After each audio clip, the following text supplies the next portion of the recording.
Instagram has been around for a while. Why does a coach and expert want to be on Instagram? And what's happening with the platform right now? It's the strongest platform out there today in terms of your personal authority and personal brand. It allows you the reach, it allows you the visibility organically that a lot of other platforms don't give now at this stage in sort of going into 2026. And it also has built into the platform all the mechanisms you need to be able to send somebody who has never found you before through to becoming a paying client and customer, and do that consistently without any paid advertising. And I say this to people who come to and speak to me about this, and they finally are coming around to this idea that, you know what, it's not about selfies and pics of my coffee. It's actually a business platform. It's a place where you can generate, leads and clients consistently. And we'll talk more about exactly what that looks like in terms of the type of content that you can share. Welcome to today's episode of Business Growth Lab. Today we're going to talk about Instagram, and I have Davey here, one of the UK's most prolific Instagram marketers. We're going to talk about what's happening in Instagram right now, whether it's too late. We're going to talk about organic strategies. We're going to talk about paid marketing strategies. So strap yourselves in and let's dive in. Jake, great to have you here. Yeah, thank you. I'm super excited. Why don't you start?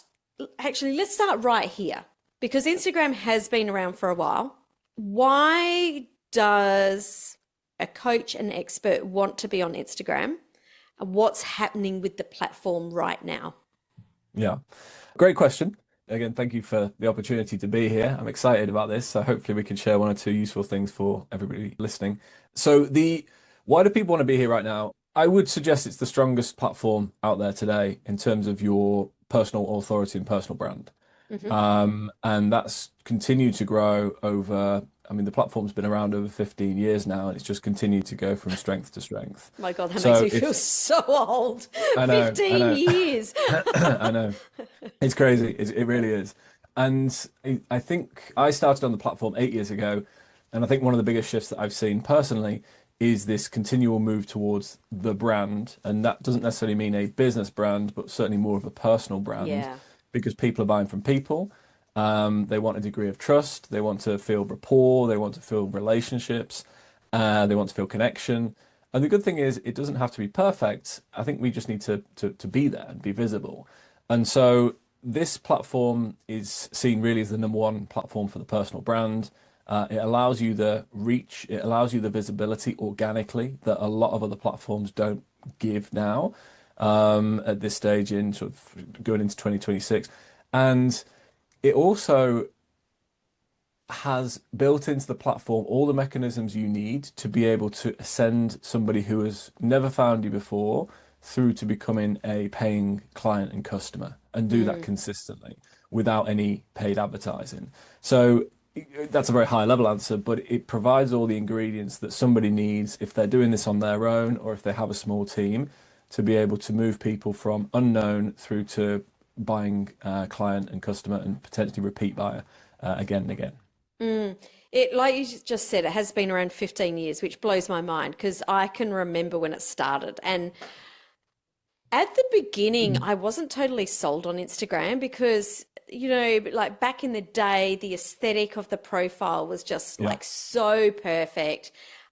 It was very much influencer focused, and here's a picture of my food. It's very much changed in the last 15 years. And actually, I would even think that it's changed in the last probably even 2 to 3 years, maybe even 2 years. Is it too late to get on the Instagram bandwagon? No, absolutely not. So I actually think now's the perfect time. And I mean that sincerely. And I say this to people who come to and speak to me about this, and they finally are coming around to this idea that, you know what, it's not about selfies and pics of my coffee. It's actually a business platform. It's a place where you can generate, leads and clients consistently. And they're coming around to this idea. And I genuinely believe it's easier now than it ever has been. And I say that sincerely because there's a number of factors that go into that. Partly the simplicity of being able to use the platform to reach your audience. And we'll talk more about exactly what that looks like in terms of the type of content that you can share. Secondly, as I mentioned before, the organic reach and the organic visibility is enormous. There's now estimated about 2 billion users on Instagram, which is Wow. that's a quarter of the entire planet that's using Instagram today. And it's not just people that are looking around or people that are dancing on videos. I think the stats show this year that 4 out of 10 people in the US, and I know neither you or I are based in the US, but it's a huge market. 4 out of 10 people in the US are going to buy something on this platform this year. That's 4 out of 10 people going to pull out their wallet and literally pay money now. Mm-hmm. So it's got buyers on there. The organic reach is fantastic. It's second only to LinkedIn in terms of the level of net worth of the users, which surprised even me. But you've got high value people on this platform as well. And so a combination of the type of content you can share, the reach that you can get organically, the inbuilt features of the platform to move from a public space into a private space, or even move people off the platform has never been easier. And it's a lot of things are actually simplified now. Hashtags are less important. Keywords are more important. It works a little bit more like Google than it has done previously. And so all these different factors combined, I think, makes it actually the perfect time to get started. And if somebody is even brand new to the platform, I imagine a lot of people listening have got an account, maybe using it consistently, maybe haven't used it for a while. But even if you're just getting started, it's good in many ways because you're probably not picking up a lot of the bad habits that people have using it as a social user. If you're going to focus it on business, you focus on the 20% that gives you the 80% of the results. You mentioned then marketing, or you actually said publicly and privately and how you use that together. And I know that you talk about marketing publicly and selling privately. Yeah. Whilst that might make sense to some people, can we really break down and make sure that everyone understands what you're talking about here? Yeah, sure. So if I give a personal example, so I opened my account on the 14th on Valentine's Day, 14th of February 2017. And I was doing it full time. I just finalized the product and my goal was to make sales and it was to sell my product for the first time. It took me 4.5 months to do that. And for some people that might sound like a really good return on time. Some people it might sound like it took ages. But I made my first sale and it was $4. And my coach at the time, I was delighted. It was the first time I'd ever made a sale. But my Yay, coach it's said, going "Why to did it take?" work. Exactly, yeah. Yeah. It's proven it works. It's good. Yeah. But I just remember my coach saying, "Why did it take so long?" And I was like, "I don't know. Look at my stuff. This is what I've been posting." He's like, "Well, you're trying to sell everything." I was like, "I know, that's the goal. I'm trying to sell my products. It's great, isn't it?" And he said, "No, that's completely the wrong approach. You're trying to sell on social media, and people don't go like if people want to buy stuff, they go to Amazon, but people don't want to buy stuff on social media. They go on there for scrolling. They go on there for entertainment, for education, to learn something new, to have their emotions moved, so to speak. And it's habit. And so that doesn't mean you can't sell on social media, but it means that, and the thing that I remember him very vividly him saying, you market publicly, but you sell privately. And so all of your content that you share is lifting people up. Yes, it's talking about the outcomes that they can achieve. It's talking about the possibilities, it's future pacing and such.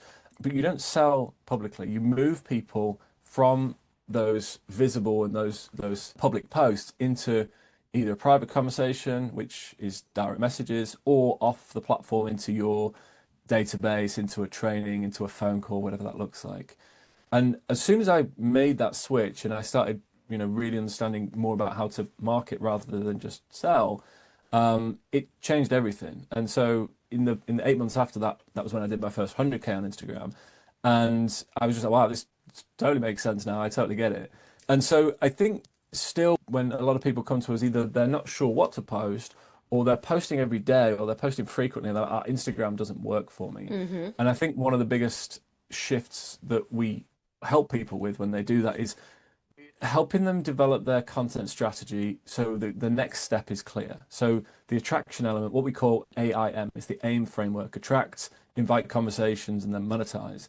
And the first step really is building out your profile, building out your content so that it attracts your ideal audience before you can then move them into conversations and then into monetizing on or off the platform. And so that's the biggest shift, I think, is that if somebody asks themselves, is this content for me, or is this content for my ideal audience? Does it speak to their challenges and problems and pain points at some point along their journey?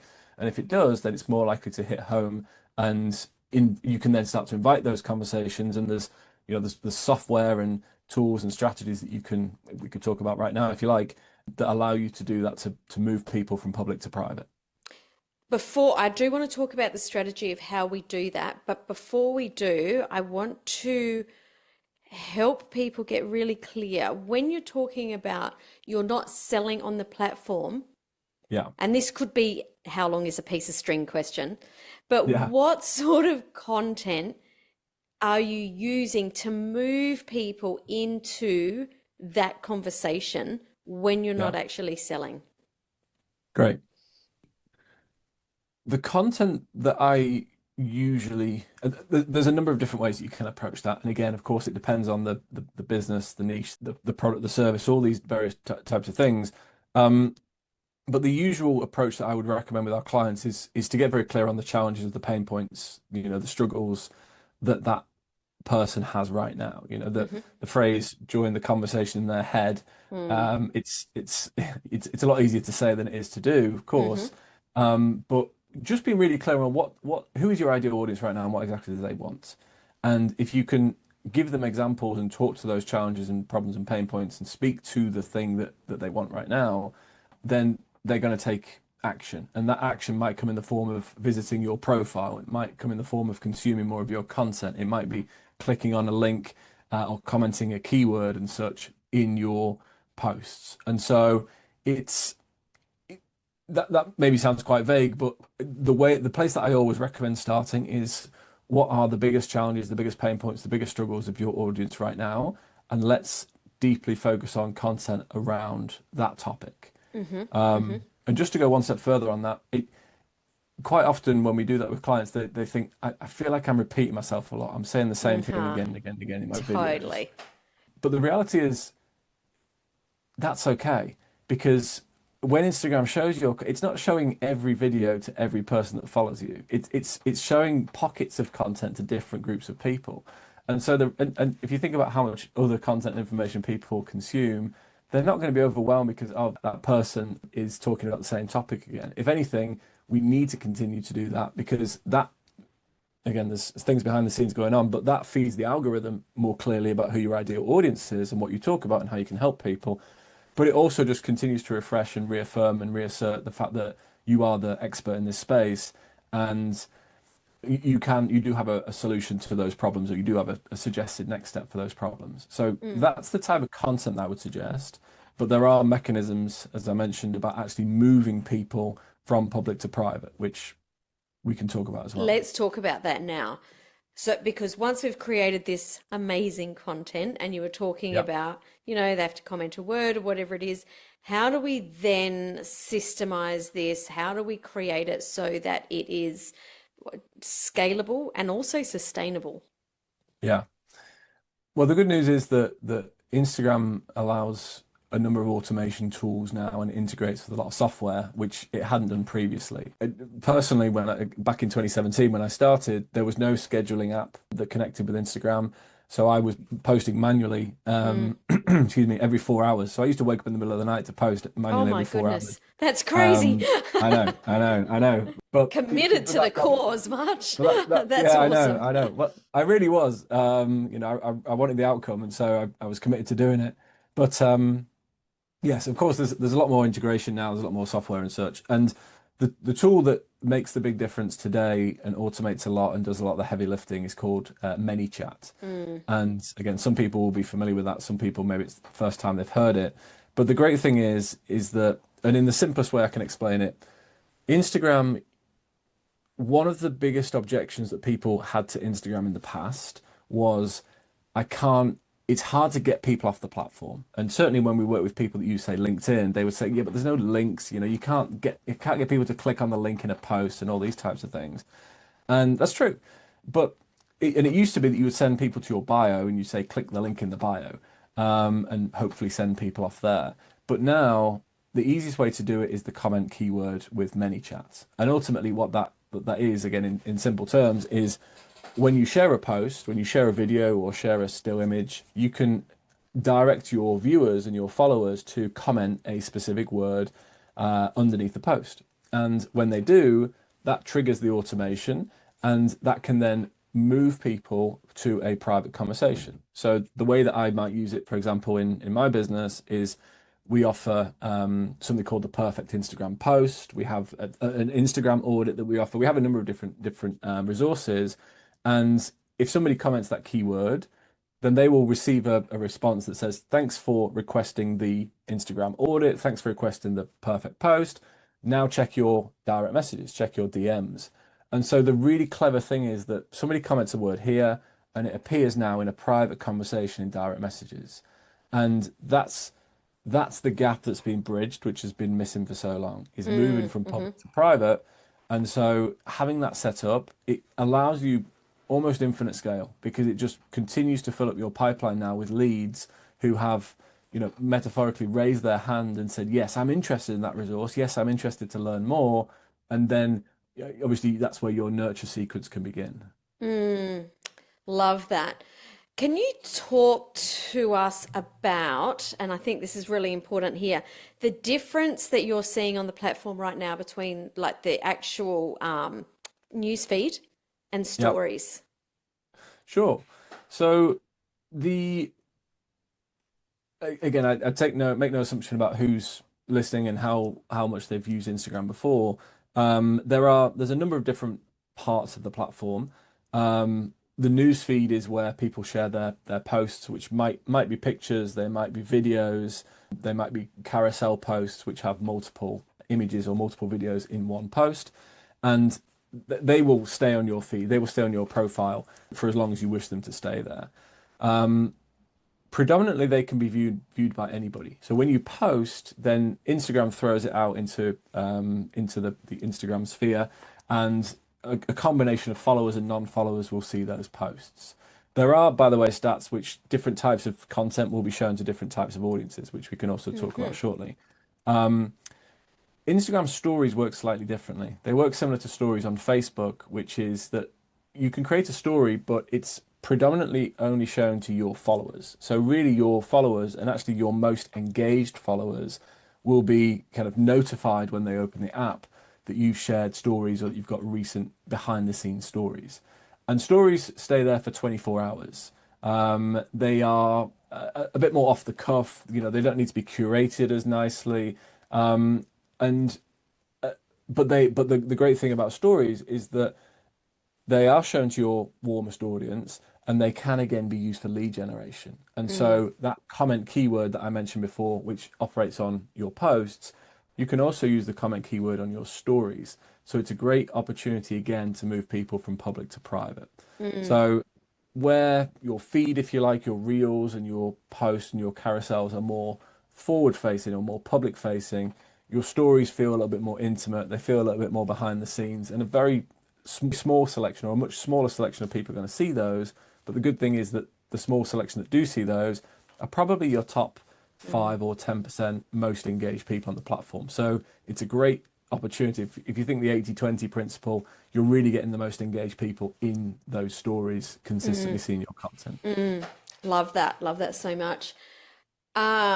The profile you mentioned, still images, we've got videos. Yeah. Is that only reels these days? That you can share different formats, but my strong suggestion is that reels are the way to go. Mm, mm, So reels, short vertical video, and my honest suggestion would be for somebody who's again starting out or doing this on their own without a team or maybe with a small team, is that the best leverage you can get today to build your audience and build your brands and reach people and attract clients and customers and then convert them into direct messages with the ManyChat feature is Instagram Reels. hmm. And ideally creating content and sharing content that is less than 60 seconds long. And the reason I say that is because if you create a vertical video under 60 seconds, then you've got maximum distribution across other platforms as well. So that reel or that vertical video can also go onto Facebook. It can also go onto Threads. It can also go onto YouTube Shorts. It can also go onto TikTok. I don't use LinkedIn frequently, but I don't know if it can yet, or maybe it will do soon. And so you've got one type of content, and it can go across, five, six different platforms, which is huge leverage. Yeah. And it's it's the first time in a long time that that's been true. If you think it, we've almost come full circle without being sounding like a nerd on this topic, but when social media started, it was one type of format. It was a certain size, and it was the same thing you could post on every platform. And then Twitter, took a different direction, and LinkedIn took it, and all these platforms. And then suddenly you have to create specific types of content for Mm-hmm. specific platforms, which is just exhausting. And we've almost come full circle now that one short vertical video can be distributed across five or six different platforms and give maximum leverage. That's really good value for people that are starting out or just want more consistency or just want, minimum input for maximum potential output. So that's where I would encourage people to lean into at the moment is short vertical video. Nice. You talked about your content being shown to a wider audience. You also Yeah. mentioned earlier that hashtags kind of aren't where it's at anymore. Yeah. How do we ensure that we're continually growing our audience on Instagram? Where are we finding these people? How is our content winding up Yeah. in the lap of our ideal audience? Yeah, yeah. So hashtags for a long time were associated with Instagram and expanded reach and the opportunity to get into new parts of the platform and in front of new eyeballs, so to speak. And it's been announced very recently that actually hashtags don't have such a big impact now on people's growth and reach. The interesting thing is that because there are different types of content that you can share, and I just come back to the like two or three simple examples, Instagram Reels, carousel posts, and still image posts. Hmm. So the statistics now show that again, there's a rough 80/20. When you share a Instagram Reel, then that is predominantly going to be shown to non-followers.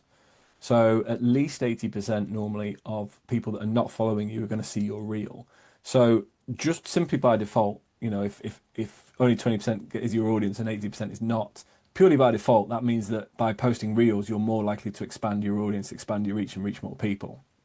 Now, on the flip side, when you share carousel posts and you share still image posts, they are 80% shown to, or 80% of those predominantly is your existing audience. So only Hmm. 20% is a non-follower audience. So that in itself is really interesting because it's almost like you could create two different types of content, one with the purpose of growth, reels, Hmm. one with Hmm. the purpose of nurturing your existing audience, carousel and still image posts. And we personally, on my account, I get better engagement on carousels and still images because it's Hmm. people that know me. Yep. Whereas I get more growth from the reels because I'm reaching a wider audience. And Ah. so it's that just knowing that in itself, I think is very helpful. Not many people would know that, but by default, that will expand your reach. Now, how do you target it? Maybe feels harder because you think people naturally would think, well, hashtags are gone. So how do I actually target and get in front of the right people? Well, the cool thing is that because the platforms are just so smart now, there is AI software inside the platform, the algorithm is just getting cleverer and cleverer, is that if you show up and you continually speak and you use keywords, use key phrases, use certain language, and you're talking specifically to your ideal client and your ideal audience, purely by default of what the topics you're talking about and how you're delivering that message, Instagram will find its way to your ideal client because it will find its way to people that are consuming content like that already. Hmm. Hmm. And so the software can pick up the things you're saying, of course, in your videos, but it can also pick up the keywords that are in your written caption as well. So loading, your videos and your written captions with those keywords specific that your audience is looking for will mean that that content gets seen in front of the right audience, and that I think is extremely exciting. It's also extremely powerful right now. So Mm. it probably feels like you're posting into the void because there's fewer things that we can control, so to speak. But at the same time, I actually think it's more exciting because so long as you stay aligned with the message that you want to get across and it just continues in that vein, Instagram will find that audience and it will grow that audience and it will put your message in front of the right people. Mm. It's the heavy lifting for you. Yeah, I love that. AI, you talked about it then from behind the scenes. What are you Yeah. seeing with people creating or using AI to create captions, to create reels? Are you Yeah. noticing anything? Yes, is the short answer. There is loads on the platform right now with AI, and like with many things, it's I say relatively new, but it's relatively new for a mass market. And so there's a number of different ways that people can use AI now, of course, and I'm probably not the most qualified person to talk about that, but we use AI every day in our business. You know, we encourage our clients to use AI and the various tools, and that might be anything from the creation of your, as you mentioned, the captions, the written captions that accompany your post to simplify that, through to creating the scripts for you, through to the video editing that you would see, you know, really high quality editing that can be done now by one person who is not a video editor, simply by filtering it through one or two of these AI tools, which are very affordable. You know, $10 a month to have something professionally edited by AI tools is incredible. Mm, Through to content being created with AI, of course, and you know, AI videos, enhanced images and videos and such. So it's prevalent right across the platform. I think the thing that I'm seeing at the same time, and I say that, I actually see some of the best results that our clients have had in the past, well, even this year, actually. Some of the best results our clients have had, they've had no heavy use of AI at all. You know, hmm. the clients that are winning right now with us are not the ones that are spending hours creating an AI video. They're the ones that are still showing up every day, speaking directly to the camera, videos under 60 seconds, talking about the specific challenges and pain points, light editing, not heavy editing. And actually, of course, there are people growing very quickly with AI, but we focus more on the kind of the coach, consultant, expert, speaker market. And for those, I think still being authentic, being yourself, showing that you're a real person, not an AI robot, and such is more important than it's ever been. So 100%. for us personally, how do I enhance it? I enhance it when it writes my scripts for my Hmm. videos. Hmm. I use it to enhance the captions that I write. And occasionally I'll use it to look at competitors' content as well and what they're doing well and what we could incorporate in ours. We've tested a few softwares for visuals, but I don't love them at the moment. I prefer for me to show up consistently. And so I don't know that that necessarily answers the question, other than to say, certainly what at the moment, I don't think people need to race to worry, oh my goodness me, I feel so behind at the moment. And I think that's a big thing a lot of people tend to find is it feels like we're behind because the rate of change is so quick. You know, AI tools are changing every day, but significant changes are happening every quarter or so. So it constantly feels like we're behind the tide. Um, but I would just lean into even more so into the things that only you can talk about, the things that only you can say, the evidence that only you can show, and continue to show up as a real person. Because even with all the AI things that are happening right now, the main thing that people will want, or the thing that will be more prevalent than ever, is going to be real connection, I think. So, Totally. And on that, I feel like the people that are only using AI, they're starting to lose their own uniqueness and their own, what makes their voice a little bit different. Because yeah, using any AI, any large language model, it's pulling from all of the other people that are speaking and sort of yeah, bringing it together rather than just using your own voice. And the reason I ask that is because I'm personally, I can tell when someone's written it and when it's been written by AI, not just yeah, because there's M dashes in it and, a certain way that it's written, but it just does, it sounds so generic. And I yeah, think that right now we've got such an opportunity to stand out by using our voice, not totally not using AI. Like we're like you, we use a lot of AI in our business, yeah, but I don't use AI to write for me. yeah, yeah, yeah, absolutely. And that leans in perfectly to the belief that we have at the moment with, well, for our own brand, but certainly with our clients as well, is how do you stand out? And I think the way that you stand out is not by necessarily doing the same as everybody else, not by necessarily chasing all the trends that other people chase. And I think that's where it can get exhausting. I think is setting the parameters of what good looks like for you and ensuring that you continue to, you know, say the things that only you can say, show the things that only you can show, get across very clearly why you're different and why it makes sense for people to want to work with you. Yeah. So yeah, I think it's more important than ever. Yeah, yeah, totally. We've talked a lot about organic content, and I'd love to touch on where does paid ads come into this strategy? Is it something that you feel like people need to be using right now? And if so, how are they using paid marketing? Yeah, we use paid ourselves. We have a number of clients that do that. It's not something that we teach in great detail, um, and that's purely, I think, purely because of the platform that we use is still so strong organically.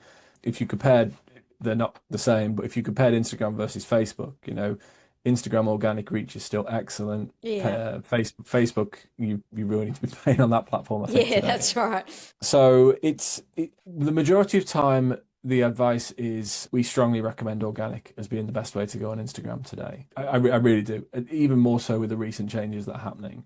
But I think where paid comes in is that paid is there to feed the winners. Hmm. And so there's many different ways that people can approach ads and running paid ads and such. But actually the way that our clients who are getting the best results with that at the moment is they're just doing really simple things. And what I mean by that is number one is we need to find the winners, right? So when I say the winners, there's a degree of testing with any type of marketing, Hmm. organic or paid. Obviously, paid is faster, you get faster feedback, but it has different upsides and downsides. And so we need to find and feed the winners. So if somebody, for example, is working with us and let's say they've posted 30 reels over the last 30 days, there will be some outliers there. There'll be maybe one, maybe five of those reels that have performed 5 or 10 times better than their other Hmm. content. So the first thing that we would do is look at, well, why is that the case? And let's go and create more content in that vein. So either it's the topic that they talked about, or it's the way that they structured the reel, or very likely it's also the hook that they used that has kept the attention and increased the views. So the first thing then is to go and create more of those. And that's where we're continually going back and looking at what works and how do we keep enhancing that. Now, the where paid would come in, my recommendation is that if somebody spots a winner, that's the opportunity to just simply put some money behind that particular post and expand that visibility and just kind of even with a few dollars a day, but just boost that reach and boost that visibility, um, and get it out in front of a wider audience. Now, how do people then monetize that? Well, the cool thing is obviously with the comment keyword, you can still use that comment keyword feature. But one of the biggest strategies being used at the moment with Instagram is having the call to action where people view your profile or visit your profile. Hmm. Hmm. So it's not a direct click the link and go and get the freebie or go and join my email list or anything like that. It's actually moving towards, if you enjoyed this post, view the profile, go and see Hmm. more posts like this. And so that was working really, really well. The prerequisite for that, which is something that we teach in our framework, is of course making sure your profile is optimized.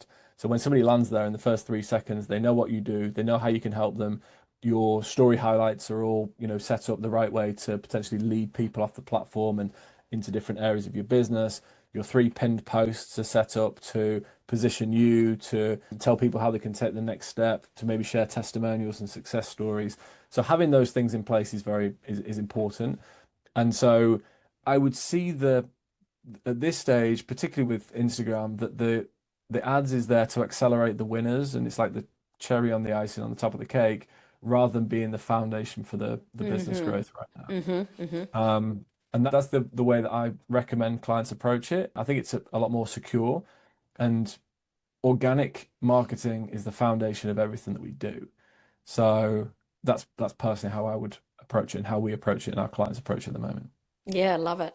Now, I know that you have got a free resource for our listeners today that's all around an Instagram audit. Can you tell us a little bit more about, what that is and the kinds of people that this would work for or who need it? Yeah, absolutely. So I think we found that the number one thing that people want when they come and speak to us is just to know. And I had this even the other day. We had an event over the weekend, and three people said, "Could you just take a look at my Instagram account and tell me if I'm doing the right thing?"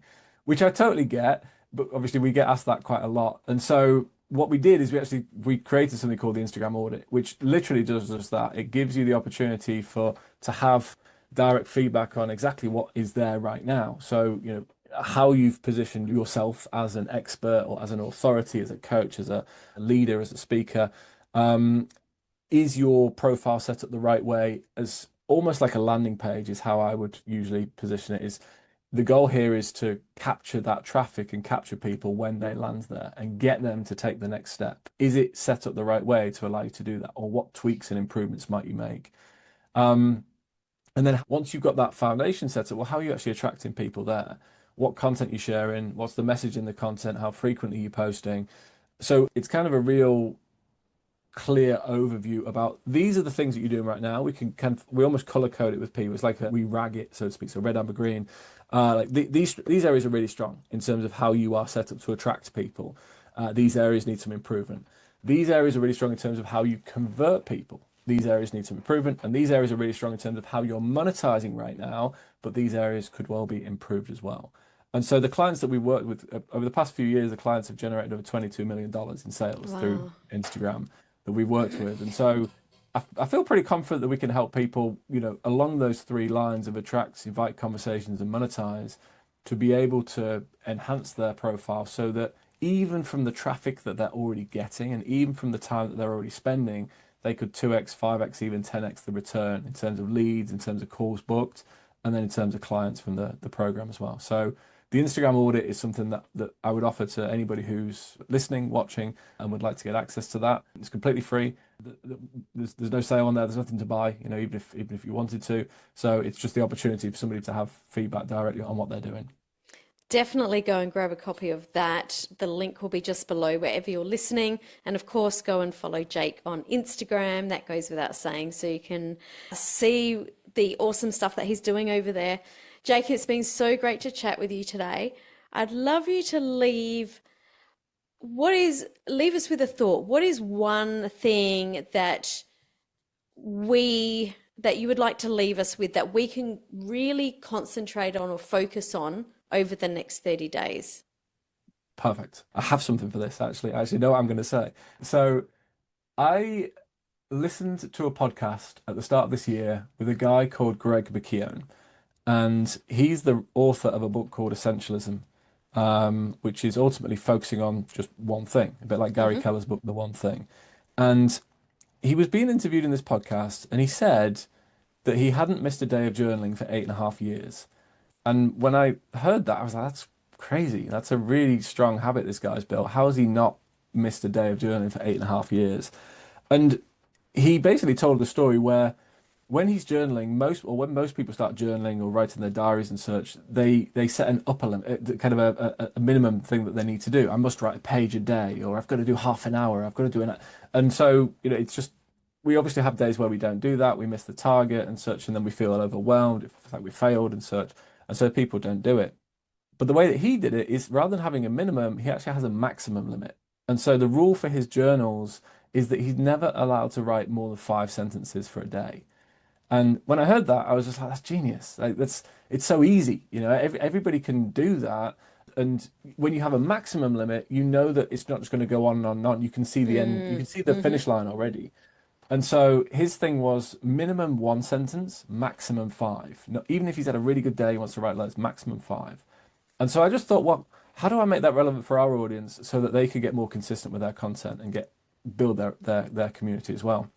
And so the way that we positioned it with our audience was 10 days of video content. So you do your kind of talking direct to the camera for 10 days, but it's maximum of 10 minutes, which maybe doesn't sound like even enough time to get a video done. But believe me, you get very good at it very quickly.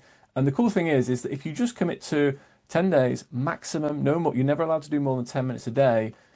These videos are 60 seconds long. You can probably record 2 or 3 on specific topics relevant for your audience, and you feel good about it. And there's no pressure to do any more. It's like, well, I said I was doing the thing, and I'm doing the thing. I've done it, which is great. And actually, what tends to happen then with I say many of them, I'd say majority of them, is that on day 11 and day 12, they're like, well, this is easy. Like the inputs are so easy that the outcomes will take care of themselves. And the big shift that I try to have with our clients is don't focus on all these other people that got millions of followers and millions of views. Focus instead on just doing the inputs, and if we can make the inputs simple, the outcomes will take care of themselves. So the thing that I would offer to anybody listening would be, if you're just thinking about how do I get more consistent, but it's taking too much time, I just want to see some progress. 10 days in a row, maximum 10 minutes that you're allowed to record video. You might need to do some light editing or send it to somebody to do it for you, but the maximum amount of time that you're actually allowed to record a video is 10 minutes. And then that's it. You're done. You move on to the next thing and you continue with your day. And that one thing alone has probably had some of the biggest impact with our clients over the past few months. I love that so much. I love it so much. Jake, thanks so much for sharing everything you have. You have just given so much value in this episode, and I really appreciate that. So, yeah, thanks for coming on the Thank show. you. Pleasure. Thank you so much. I'm delighted to be here. And as I say, hopefully it's been useful for people listening and it can improve their results if they're using Instagram right now. Love it.